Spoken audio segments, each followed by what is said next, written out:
pas le dire. C'est à vous la suite avec Émilie Pierre Patrick et avec nous ce soir une réalisatrice engagée à laquelle Jeanne Moreau confiait en 2008 son César d'honneur pour défendre une certaine idée du cinéma français. C'est un César d'honneur, alors je vais le confier. J'aimerais que vienne ici Céline Sciamma avec sa jeune équipe. Le premier film qui a réussi à recevoir un prix cette année. Et je vais vous le confier. Venez vite, on est pressé. Allez. Voilà. Du film La naissance des pieuvres, un premier film. Alors, vous en prenez soin et vous le transmettez d'année en année, d'accord? Bon, on y va. Au revoir. À ses côtés ce soir, la voix de la culture sur France Inter, dont les questions pertinentes et quasi existentielles qu'il pose à ses invités sont devenues une marque de fabrique. Écrire, c'est pas forcément rendre visible, c'est pas du tout faire exister. C'est quoi? C'est facile de disparaître. Vous êtes totalement vous-même, vous êtes quelqu'un d'autre. Qu'est-ce que c'est le temps du livre? Qu'est-ce que ça fait de penser qu'il y a certains récits qui n'existeront jamais? Comment on fait pour prendre la tête à quelqu'un? Ah, vous voulez que j'essaye avec vous? Ouais, j'adore. Céline Sciamma, Augustin Trapenard, bonsoir et bienvenue à tous les deux. On est ravis de vous accueillir à l'occasion de Petite Maman. Votre nouveau film, Céline, qui sort demain au cinéma et de Plumard. Ce nouveau rendez-vous mensuel sur la plateforme Brut X. Augustin, une série de rencontres littéraires. Attention, c'est pas une émission, c'est une série de rencontres littéraires. Avec des épisodes, comme une série sur les plateformes. Ah, exactement, le Jack Bauer de la littérature. Vous allez sauver le monde avec des livres. J'aimerais bien, malheureusement, physiquement, on est tous d'accord autour de cette table. Absolument pas, il y a Pas trop fort, Anne-Elisabeth, en revanche. Non, pas trop fort, mais Céline est bien élevée, contrairement à d'autres. Une émission dans laquelle on retrouve quelques questions trapenards qui font l'objet d'un compte Twitter, évidemment. Quand vous écoutez la nature, vous précisément, elle vous dit quoi? Quel genre de moine est-ce que vous êtes? Oui. Vous me la poserez un jour, cette question? Peut-être, à vous. Mais cela dit, souvent la question a quelque chose à voir quand même avec l'invité. Hein. Ah bon? Quand je demande quelle est la beauté d'un légume, c'est Alain Passard, mon invité. C'est pas Céline, par exemple. Non. À Céline, vous avez posé quelle question d'ailleurs? J'ai posé des questions autour du récit. Je crois que ma première question, c'était quelles histoires nous reste-t-il à raconter? Parce que je trouve que c'est une problématique centrale dans le cinéma tout entier de Céline Sciamma, depuis Naissance des pieuvres jusqu'à Petite Maman, en passant par Tomboy, Bande de filles, Portrait de la jeune fille en feu. Vous aimez les questions d'Augustin parce que je crois que vous avez été au moins 3 fois l'invité de Boomerang sur France Inter. On est à 3 déjà, ouais, possiblement. En tout cas, oui, c'est un rendez-vous que j'attends. C'est vrai? Ouais, c'est vrai. Parce que, y compris parce que c'est un moment où je vais pouvoir me mettre à réfléchir. Et donc d'être moins seule pour réfléchir. Tout le reste du temps. Non, mais c'est un exercice de penser son film. Et puis après, dans l'exercice de promotion, il y a aussi parfois des exercices de réflexion quand ça se passe bien et on se sent privilégié depuis ces moments-là, quoi. Pour votre dernière venue, vous avez droit à la question, the question, que les auditeurs de Boomerang réclament désormais, c'est... Elle est où la petite Céline? Il en reste quoi de la petite Céline aujourd'hui? Le film s'appelle Petite Maman, Anne-Elisabeth. Là, c'était une perche tendue, c'était plus que ça, quoi. C'est parce que il est où le petit Patrick et il reste quoi du petit Pierre et la petite Émilie, elle est devenue quoi? Vous la posez à chaque fois, ça a même inspiré une parodie. Ouais, c'est ça, pas quand l'invité s'appelle Grégory, pour des raisons évidentes. Exactement. Le petit Grégory. Ça a inspiré une parodie de Brute. Ouais.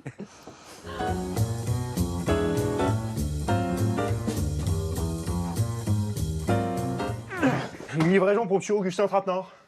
C'est moi.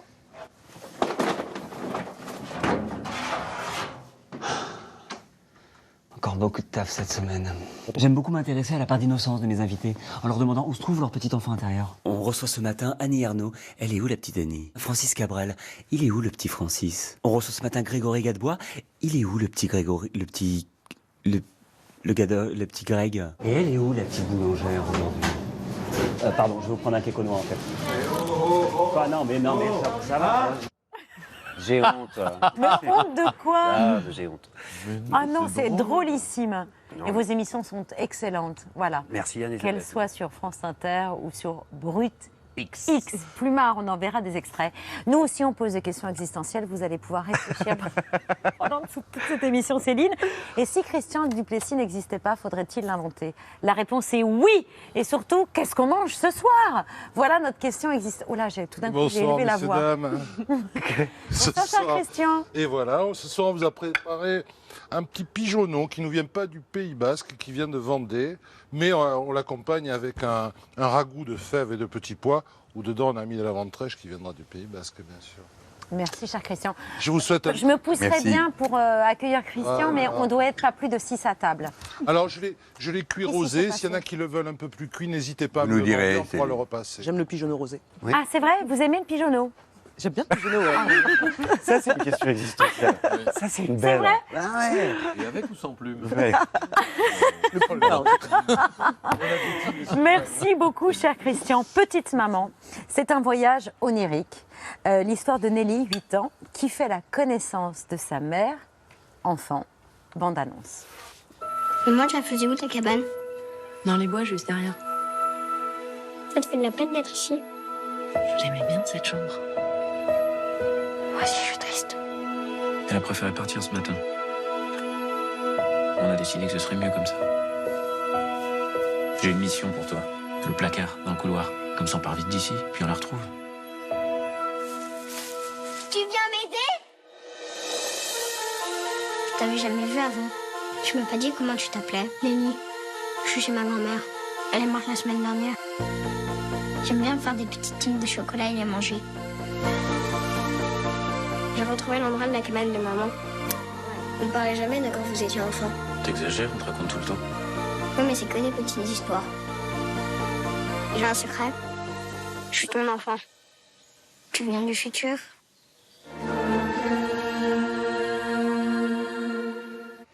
Je ne sais pas si ça le fera pour toutes les générations, Céline Sciamma, mais vous avez réussi la prouesse de ramener mon œil de spectateur à hauteur d'enfant. Ah. Comme je sais que c'est ce que vous vouliez faire, c'est extrêmement réussi, troublant même, poétique évidemment, et simple, car on suit ce film d'enfance sans se poser de questions, sans tous nos bagages et nos alluvions qui s'accumulent au fil des ans, et j'en ai quelques-uns. On accepte comme une transmission votre histoire telle qu'elle vient. Vous aviez testé quelques approches déjà avec le scénario que vous aviez fait pour quelqu'un d'autre dans Ma vie de courgette. Et là, on accepte tout ce qui vient sans se poser une question bête de réalisme. Je suis ta mère, je suis ta fille, c'est pour ça que c'est beau. Et pour ne pas lasser l'enfant, vous êtes maîtresse du temps, votre film est court, pas de phrases explicatives, merci, pas de flashback qui nous foutrait tout par terre, juste cette histoire d'enfance en forêt, c'est parfait.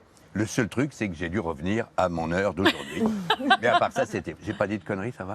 Non. Vous êtes revenu un peu différent. Ouais, je suis revenu un peu différent. Un peu réuni peut-être. Un peu réuni, exact, ça c'est un joli mot. C'est revenu un peu réuni. C'est l'ambition que j'ai pour les spectateurs et spectatrices, à la fois, j'espère, une espèce d'union dans la salle, parce qu'on sort vite aussi, parce qu'on a envie d'offrir une expérience de la salle collective pour les adultes et les enfants, et puis réunis avec soi-même aussi. Ouais. Mais c'est vrai que Pierre soulignait, le film court, moins long que les 1h30 habituelles, parce que justement, ça s'adresse aussi aux enfants, et ça place l'enfant au centre de l'histoire, ce qu'on ne fait pas assez souvent, ni au cinéma, ni ailleurs d'ailleurs. C'est vrai que les enfants sont rarement regardés dans leur intégrité, et c'est pour ça aussi que moi j'avais envie d'aller très vite et de mettre dans le monde un film qui était marqué aussi par la période de deuil collectif qu'on est en train de vivre. Il a été écrit vraiment après le premier confinement, avec cette idée que les enfants avaient été, comme nous tous et toutes, mais aussi eux en première ligne, moins confinés que nous, dépendants, et que globalement, même si on prend juste les enfants en France, là, depuis quelques années, ils sont passés d'un état d'urgence à un état sanitaire, la dernière vague de MeToo les concerne, ils ont pas de poids politique, mais ce sont des citoyens du présent, et on a envie, et donc moi, de ce que je peux faire, c'est leur offrir une fiction, qui les regarde avec sérieux, qui regarde leur sérieux, et puis qui leur donne toute leur intégrité, quoi. Vos deux personnages principaux sont joués par 2 enfants, 2 sœurs, qui n'avaient jamais fait de comédie, ni joué, ni pris de cours de théâtre. Ouais. Et vous ne leur avez jamais parlé vous ne leur avez jamais parlé d'émotion. C'était ça le secret. Expliquez-nous comment on dirige deux petites filles de 8 ans. Je ne sais pas si elles ont exactement 8 ans. Elles en ont 9, mais ouais. Elles en ont 9. Qui n'ont jamais fait de cinéma. Bah pour moi, c'est le même travail qu'avec Adèle Haenel ou n'importe quel interprète.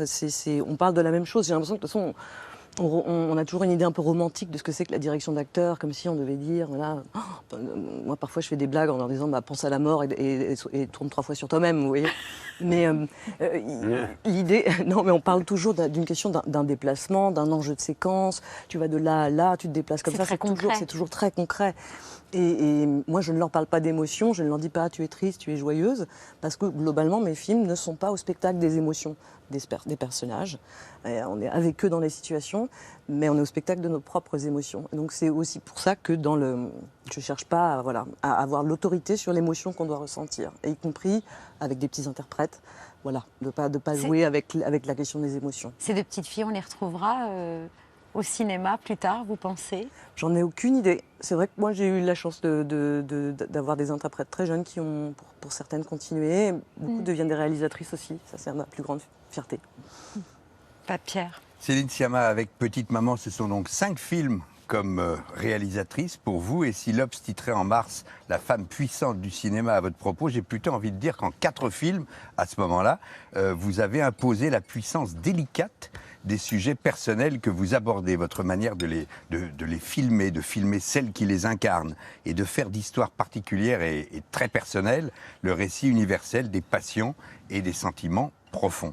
C'était dingue pour un homme spectateur, votre manière de filmer la naissance du désir long dans le portrait de la jeune fille en feu. Déjà, votre maîtrise des émotions retenues dans Naissance des pieuvres avait marqué dans ce film où on se disait qu'il était rare de voir filmer aussi bien la sensualité dans un premier film, parce que c'était votre premier.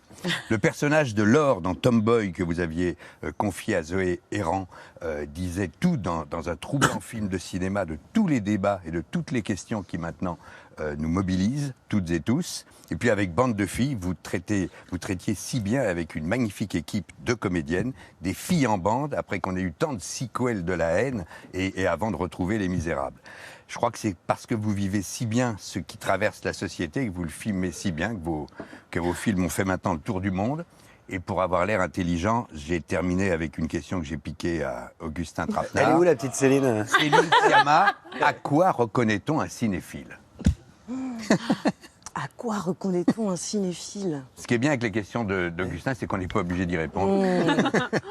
En tout cas, aujourd'hui, peut-être qu'on peut essayer de répondre aujourd'hui, parce que je pense que c'est l'image qu'on a du cinéphile, justement du cinéma comme refuge, un peu refus du monde, du rat de bibliothèque, etc. Moi-même, j'étais une cinéphile adolescente qui considérait que le cinéma n'était pas une sortie, mais au contraire un endroit où j'allais, où c'était une chambre.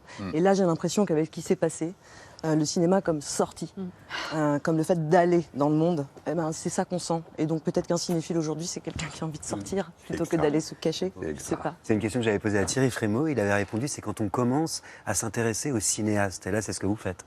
Aujourd'hui, on nous intéressons à Céline Sciamma plutôt que ses acteurs. Et nous, est-ce qu'on est Auguste Trapenard? Anne-Elisabeth, c'est bon. Est-ce qu'on s'intéresse à Auguste Trapenard? Totalement. Vous m'invitez, ça me touche. Connaît-on? Attendez, pas trop de questions, parce que moi, je suis bon pour les poser, mais pas trop pour les recevoir et pour y répondre. Non, mais Céline disait qu'on sortait. C'est exactement ce que vous faites. Vous sortez des studios pour mener des entretiens littéraires. Vous avez opté pour un canapé itinérant, gadgetisé, installé pour sa première et à l'occasion de votre rencontre avec Florent Somnas sur un rond-point, évidemment.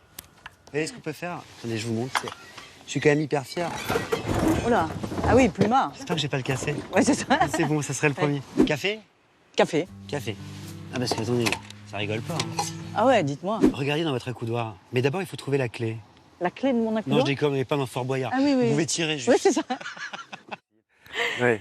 Bon, le décor, il est au moins aussi important que les questions. Oui, c'est surtout un lieu de lecture, en fait, pour moi. Moi, je lis dans mon lit, dans ma baignoire ou sur mon canapé. Dans votre baignoire, c'est impossible. c'est marrant. Ouais, alors j'allais pas être tout nu dans ma baignoire, même si ça aurait fait de l'audience à Pivot, c'est drôle, hein. Pivot a toujours expliqué qu'il ne pouvait lire que à son bureau, concentré, et qu'il ne fallait pas le relâchement. Mais coucher en prenant des notes, parce que moi j'essaye d'être couché pour. Je peux pas prendre de notes parce qu'il n'y a plus d'encre dans le stylo. Je suis obligée de me remettre comme ça. Crayon à papier. Coucher en prenant des notes, avec un papier, c'est pas mal. Et moi, j'aime bien coucher. De toute façon, j'ai ce rapport-là à la lecture, un rapport couché. Ça veut rien dire. Oui, ça ne veut rien dire. Un rapport de joie, de jouissance, de plaisir. Et là où je prends le plus de joie, de jouissance et de plaisir, c'est sur un canapé, dans ma baignoire ou dans mon lit, Anne-Elisabeth. D'ailleurs, à la jouissance, vous pensez qu'à ça, parce que les noms de vos émissions, Plumard, 21 cm, vous avez un peu l'esprit mal placé. Alors, je trouve hyper intéressant que vous me disiez ça, parce que pour moi, 21 cm, c'est la taille d'un livre. Oui, évidemment. Vous y voyez ce que vous voulez. Plumard, moi, je vois pas de connotation sexuelle à Plumard. Je vois la plume de l'écrivain, puis je vois aussi le lit. Après, c'est vrai, effectivement, je concède que la littérature, depuis longtemps, m'habite. Oh ça... C'est vrai. Alors, justement. Non, pardon. On parlait de Bernard Pivot. Enfin, Patrick, vous parlez de Bernard Pivot, mais moi, je sais que c'est votre idole. Ouais, c'est mon fantasme même. C'est tout pour moi.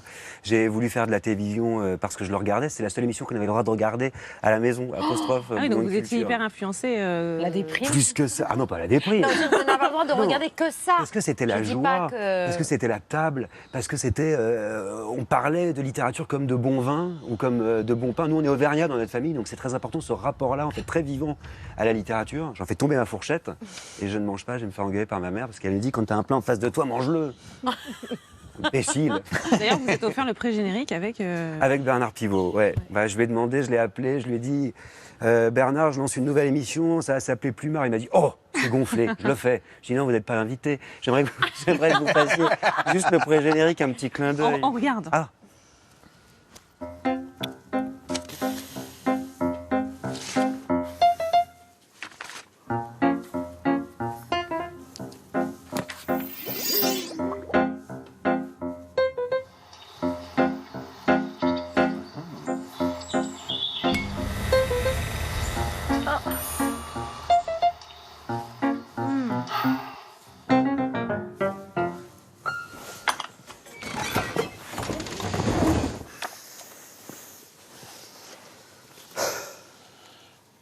Ça a changé quand même. Oh, ça va Bernard. C'est vrai que ça a changé. Que c'est bien. Ah ouais. C'est très très vrai bien. que ça a changé. Mais il a été tellement... Mais c'est formidable, vous savez, pour le journalisme culturel, le journalisme littéraire, on n'a pas beaucoup de modèles. Et Bernard Pivot, c'était un grand modèle, en fait, un modèle immémorial. François Bunel a très bien, sur les services publics, repris cette tradition, effectivement, du plateau d'accueil. C'est une grande tradition du traitement de la littérature en France. Moi, j'ai voulu sortir un petit peu, effectivement, vous aviez raison, de ce plateau pour aller dans d'autres territoires, les territoires, en fait, de l'imaginaire de chacun des écrivains.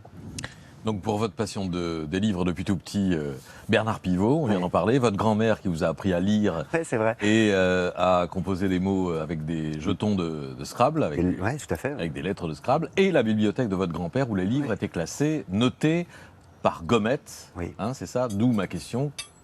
Qu'est-ce qui vous reste de la petite gommette? Mais j'en ai pas des gommettes. Elle est où la petite gommette? Elle est où la petite gommette? Voilà, pardon, c'est celle-là. Je l'ai laissée au placard et je vais vous dire pourquoi. Parce que contrairement à mon grand-père, peut-être d'ailleurs contrairement à pas mal de journalistes littéraires, je me méfie beaucoup de la prescription et du jugement de goût. De dire d'un livre c'est bien, c'est pas bien. C'est ce que vous faites tous les matins. Plus compliqué. Oh non. J'ai l'impression de faire un entretien. Non, c'est plus compliqué. C'est cette idée de dire à quelqu'un voilà ce que tu dois lire. Pour moi, il faut d'abord connaître un petit peu la personne. Il faut d'abord pouvoir discuter. Et ça, c'est pour moi une sorte de vertige. Donc en fait, mon travail, c'est plus, si vous voulez, de questionner, de contextualiser, de réfléchir ensemble avec un artiste sur ce qu'il a voulu faire, en fait, et sur l'importance de sa voix aujourd'hui dans le monde. Ça me paraît absolument central. Mais le jugement de goût, je m'en méfie, moi, de mon jugement de goût. Parce que je sais qu'il est construit, mon jugement de goût. Il vient de mon éducation, il vient de ma famille, de mes études, de mon entourage. De vos invités. Pas tout à fait. Avec beaucoup d'éclectisme. Comment ça vous, mieux que personne, vous savez, quand on fait une émission quotidienne, on ne peut pas aimer tous ses invités. Ah, vous n'aimez pas tous? Pas tous. En revanche, ils m'intéressent tous. Parce qu'ils disent quelque chose du monde d'aujourd'hui. Ils répondent par leur art, par le détour. Je dois dire que quand vous les aimez, c'est d'autant plus agréable. Ça s'entend. Ah, mais ça s'entend alors, ceux qui l'aiment pas. Exactement. Et je pense que ça se ressent, que quand vous aimez vos invités. Je me suis sentie aimée. Je dois te le dire, j'étais hyper contente de vous revoir ce soir. Parce que vous faites justement partie. Et est-ce que vous avez bien senti que nous non plus? Oh là là. Ça y est, on l'a perdu là. On l'a perdu. Émission délicieuse, s'il en est. Émission délicieuse. Elle se saborde. Exactement. Il me reste 1 minute 30 pour vous demander si la littérature et le cinéma sont chez vous des addictions. Eh bien voilà. Oui, je pense. Mais et les addictions, hélas, le cinéma, je l'ai un peu réglé, l'addiction. Par moments, je me dis, c'est dommage, parce que c'est vraiment bon pour la santé, quoi. C'est vrai que c'est une addiction qui est bonne pour la santé. C'est le problème de l'addiction, ça provoque énormément de plaisir, mais on essaye toute sa vie de s'en séparer. Moi, je suis le roi des addictions. Heureusement, il nous reste 1 minute 30, parce que sinon, on en a pour la soirée, et moi, j'en ai pour ma mère, après, tu vois ce que je veux dire. Non, mais c'est quoi les effets secondaires de l'addiction à la littérature? L'ouverture totale, attends. l'ouverture au monde, je crois. Et la solitude. Et la solitude. Bah, il faut dire les deux. On termine cette émission sur une potion magique, celle que vous allez proposer avec Claude Delhomme. Oui. Sur votre prochaine, le prochain numéro, votre prochain invité, parce qu'on a vu Florence Somnas, oui. mais il y en aura d'autres. Extrait, et après on se dit au revoir. Voilà, je touille. Il faut une incantation. Il faut une incantation, mais une vraie, la plus littéraire des invocations possibles. Qu'on trouve où? Qu'on pourrait trouver... Chez Shakespeare? Peut-être. Dans Macbeth. Par exemple. La feu brûle et chaudron bouillonne. Eh bien, mystérieuse et noire larve de minuit, que faites-vous? Une œuvre sans nom. Ça, on adore. Hein. Les visiteurs. Les visiteurs, notre film Jacouille, la culte. fripouille. Film culte de Céline, elle n'en a pas parlé, ça sera pour la prochaine émission. Film culte de Céline Sciamma. Film culte, 14 millions de spectateurs à Ouais. l'époque. Je l'ai Et vu le jour de la mort de Pierre Bérégovoy, je me souviens très bien. Et ben voilà. Bah ouais, Et l'un de mes ça. plus gros fous rires au cinéma. Je crois que c'est... Non, mais c'est vrai, j'ai vraiment pleuré littéralement de rire. La partie médiévale, surtout, qui est extraordinaire et Oui. qu'on oublie trop souvent. Ouais. Exactement. On oublie trop souvent la partie médiévale. La partie médiévale est dingue. Mais dingue. Ouais. Non, mais c'est vrai qu'on l'oublie trop D'accord. souvent. C'est ça qui est véritable c'est coup coup de cœur. Ouais, c'est moi. La partie médiévale des visiteurs, tout le monde vous le dira. Je suis pas le seul. J'adore ce coup de gueule. Eh ouais, n'oublions pas la partie médiévale des visiteurs. Plumard, c'est disponible sur la plateforme Brut X, comme tout ce que fait Augustin Trapenard. C'est formidable. Céline Sciamma, Petite Maman.